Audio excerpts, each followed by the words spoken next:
All right, welcome everybody to Survive to Thrive. Happy Thursday. We are going to do a deep dive into my 14-point listing presentation today and probably for the next couple of weeks. So first of all, let me tee it up and kind of give you the background behind this. When I started selling real estate in 2002, I got into the business with the intention that I was going to focus on seller listings. And like everybody else, I thought that I'm a salesperson. I'm going to crush this.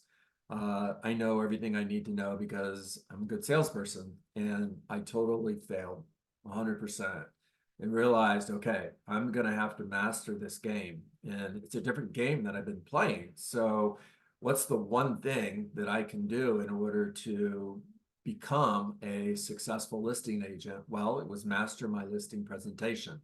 So at the time, there was a class being offered, Listing Your Way to Success. And it was being taught by Gary Baldini, great guy. And shout out to Gary. Thank you, Gary. And I made it my intention to go to that class every time it was being taught within driving distance of Palm Harbor, Florida, which means 3 hours either way, whatever way I'm going. And probably attended that class maybe 10 times in the next 3 months. And I wrote down every word of that listing presentation.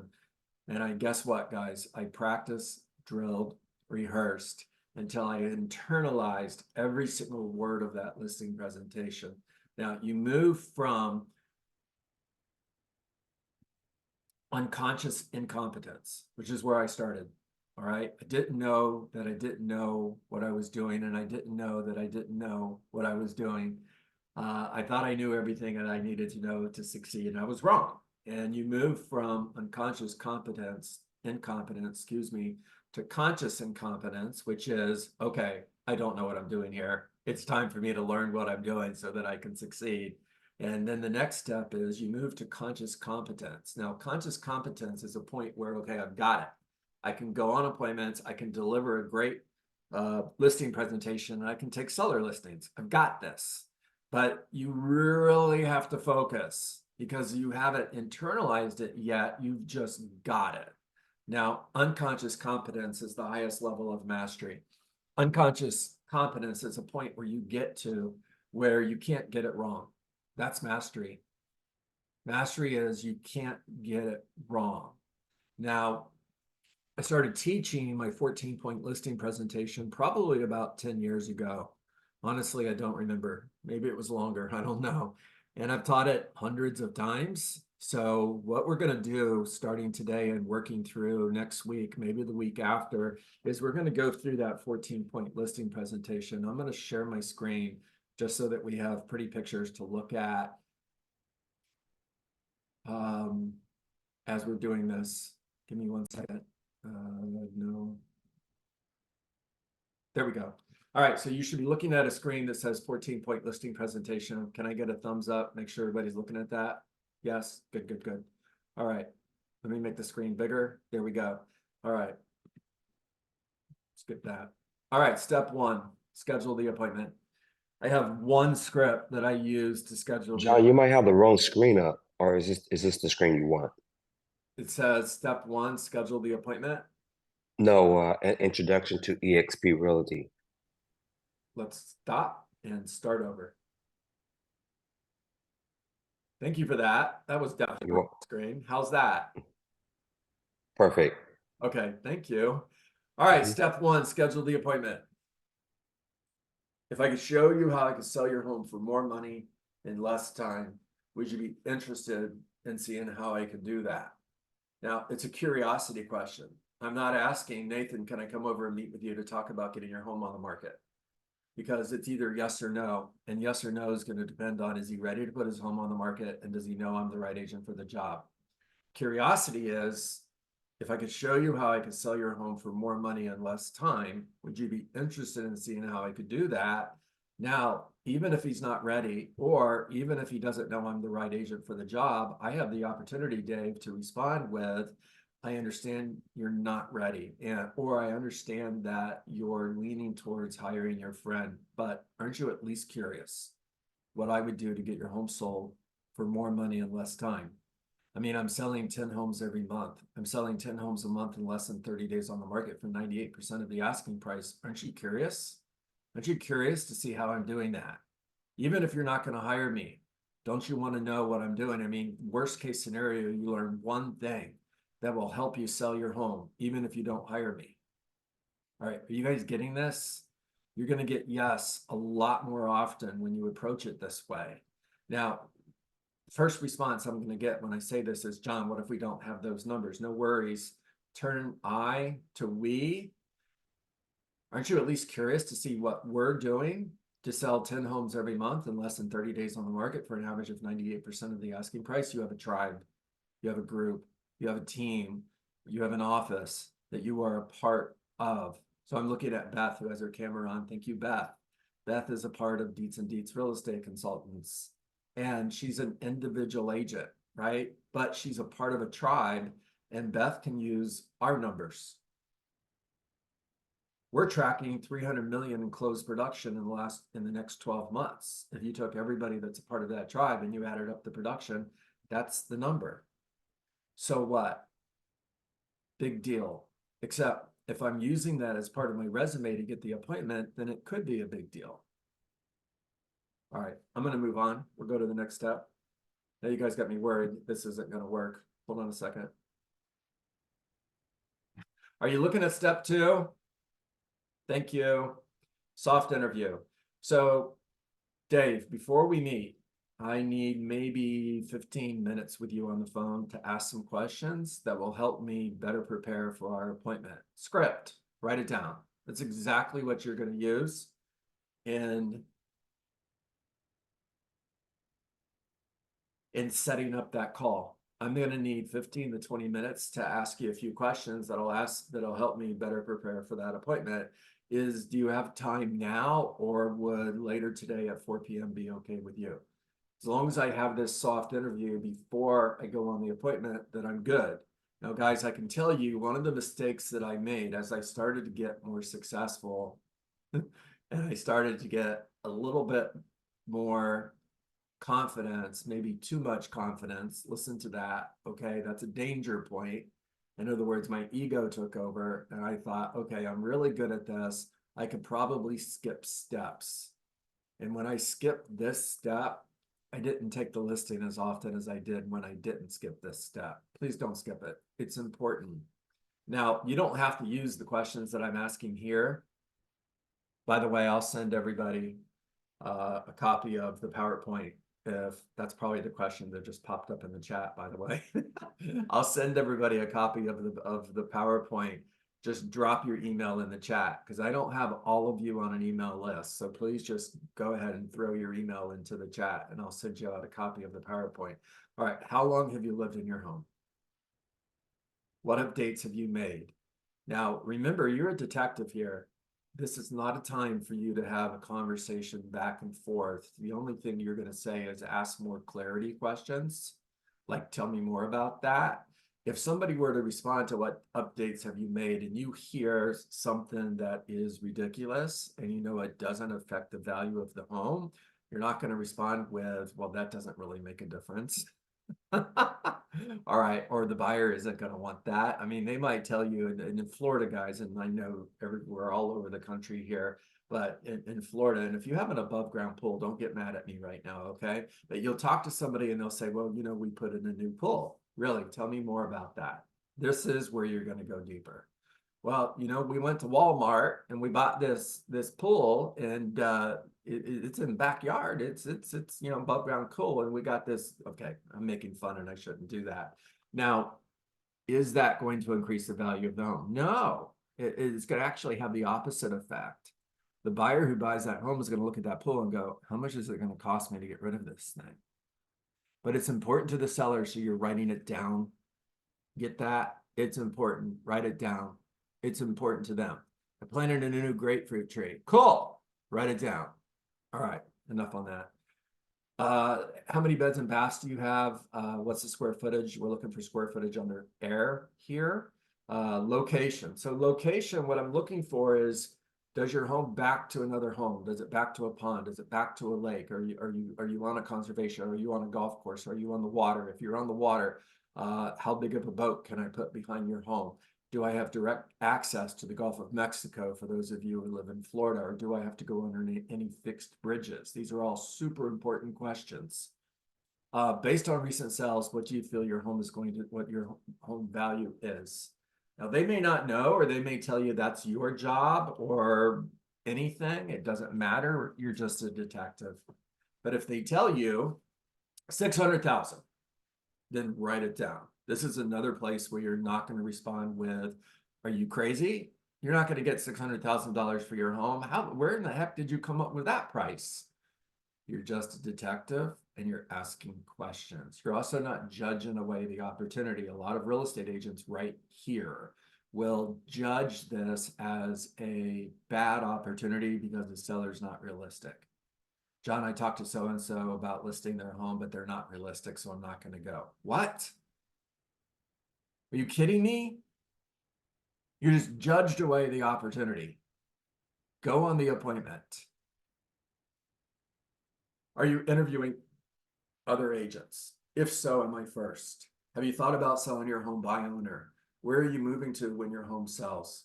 How soon would you like to be there? All right, step 3, preparation.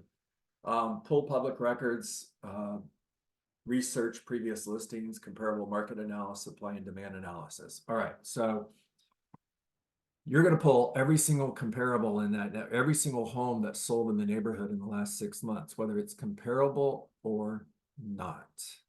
Now, what I want you to do is I want you to have a highlighter in your hand, and I want you to highlight the important things, the things that matter, so that when you're going through this comparables with them, you know exactly what you want to talk about. I also want you to have a big red marker and put an X through the listing if it's not comparable, and then circle the reason why it's not comparable. That way, when I'm meeting with Megan, I can share with her, you know, I brought every single property that sold in the last 6 months because I'm not going to leave any stones unturned. However, if we come across a property that sold in your neighborhood in the last 6 months and it's not comparable, we're going to put that one off to the side. Script. I'm just going to exit out and say, we're not looking at this one because it's not comparable. Now, I've identified the 3 comparable sales, and I've identified the important information when I'm looking at one property to the other. In other words, what's the square footage? How many bedrooms do they have? How many bathrooms do they have? What year was it built? If it was built more than 5 years ago, what's the updates that have been made to the property? Pay really close attention when you're reading those. So when you see the word updated kitchen, what does that say to you? Well, my question is when did you make those updates? Because I could be looking at a comparable of a home that's 30 years old and it says updated kitchen, and then you call the real estate agent and you ask them, well, tell me about the updates. Well, 10 years ago, they put in new cabinets and countertops. Is that updated? No, it's not. It's just not original.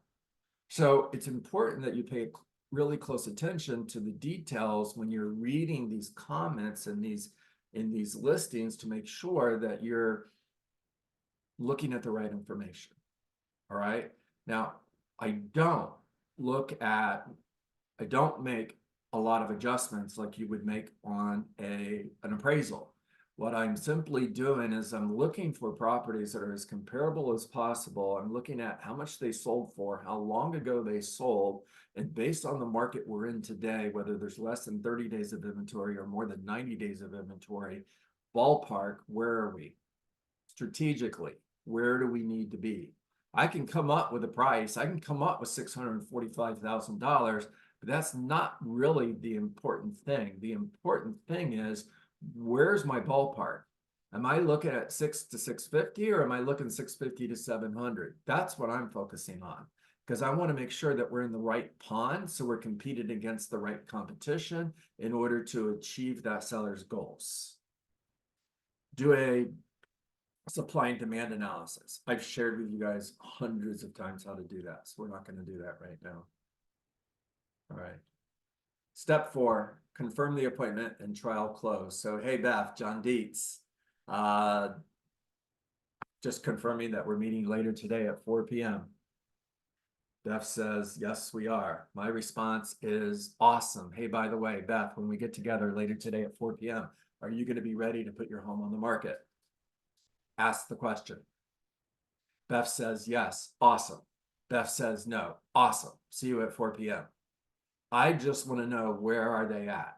Are they ready to list their home? All right. Sorry, this little mouse is glitchy.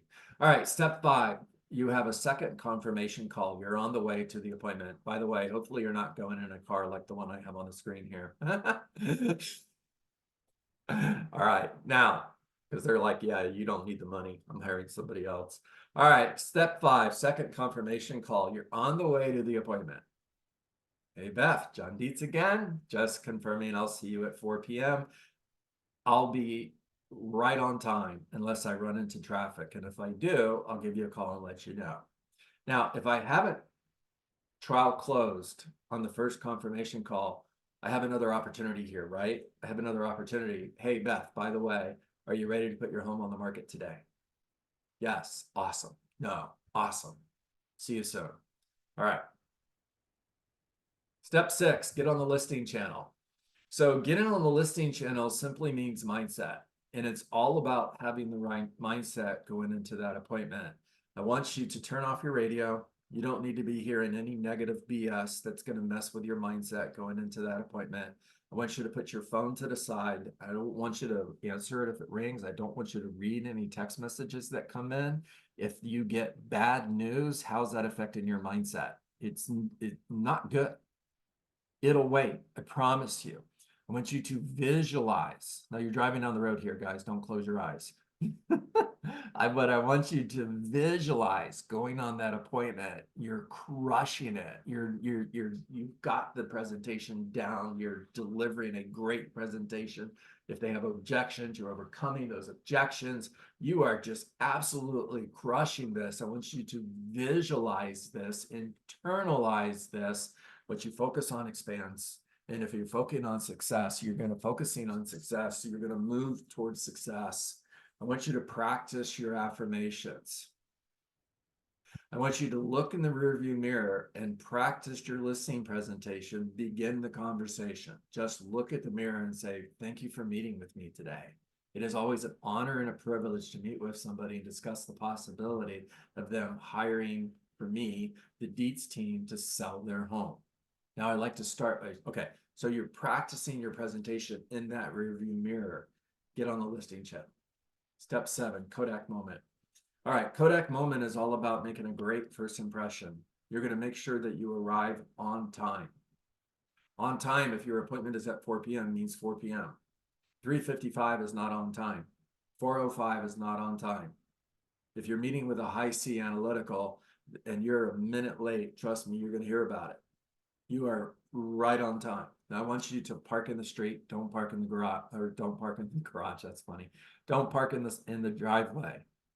Why? If you park in the driveway, you're blocking somebody in and they have to get out. You have to go out and move your car. You're blocking somebody in who wants to get into the driveway and they can't. Block in the street. It's also safer. If you need to get out of there, you want to be able to be in a position where you just get in your car and go and not be blocked in. Arrive at the front door at exactly 4 p.m. Knock. Don't ring the doorbell.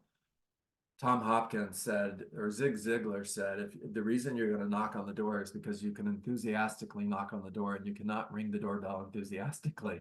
Now, here's the other reason. Tom Hopkins would tell you that the reason you knock on the door and you don't ring the doorbell is if there's a sleeping baby in the back of the house and you just woke up the sleeping baby. Now, you've got a sleeping baby sitting at that, a crying baby sitting at that kitchen table in your listing presentation. May not make a difference to you, but I promise you the sellers ain't too happy about that. So knock on the door. Now, when Megan comes to the front door, I am dressed professionally. I am paying attention to every single little detail. It's important. And the moment she opens that door, hey, Megan, I'm John Dietz. We had an appointment at 4 p.m. and it's 4 p.m. May I come in? Script, write it down. Now, the moment you walk in that front door, the very first word out of your mouth is, wow, I love your home. Now, it could be, wow, you have a beautiful home. But what if they don't? And they know that. Wow, I am so excited to be here and looking forward to the opportunity to help you sell your home. Embedded command. I am assuming you're going to hire me, right? I am so excited to be here and looking forward to helping you sell your home. Now, before I go any further, would you like me to take my shoes off? Be different. All right. If they answer the front door and they're not wearing shoes, just take your shoes off. Now, Beth, what I'd love for you to do is give me a tour of your home. I am going to take notes and ask questions because this is the information.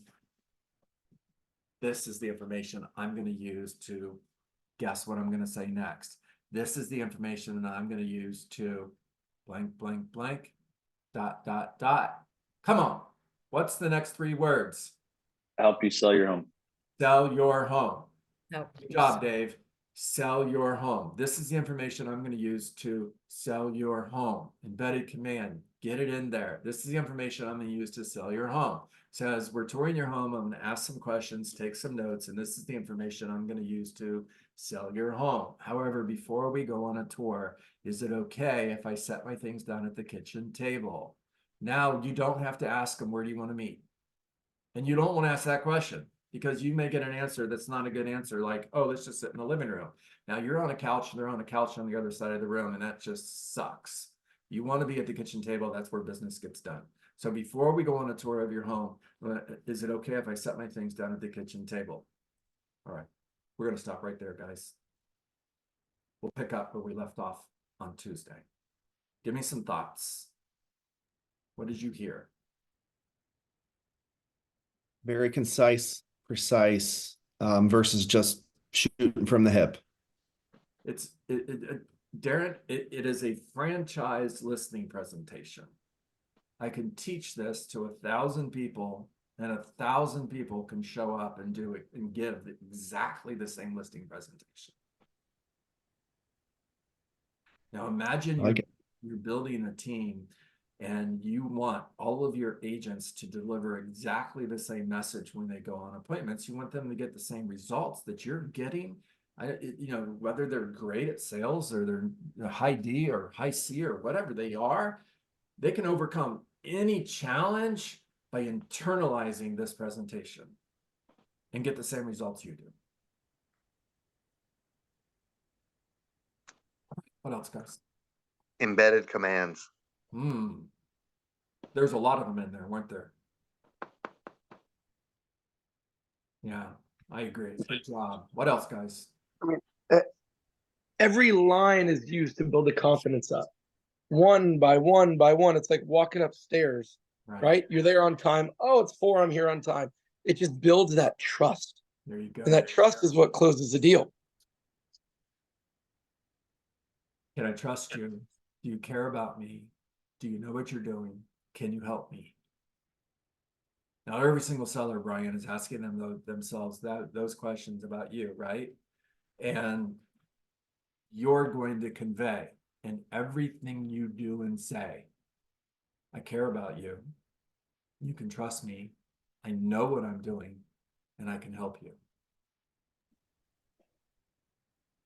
It's good to have these, because years ago I took, coaching how to list a home, and they were like, ask the person if you can tour without them so you can look at it like a buyer. And it's like, but then where are you getting your information from? It's like you want them telling you, I did this, update this. There's a question about if you, didn't move, what updates would you do? So then you're bringing those back up. So it's just, this makes so much more sense. But like I was taught years ago to like, try to look at it at your own so you can take your own notes, but it's like, no, use the person's knowledge of the home to help you. There you go. There you go. All righty. That's a wrap. I have a 9:30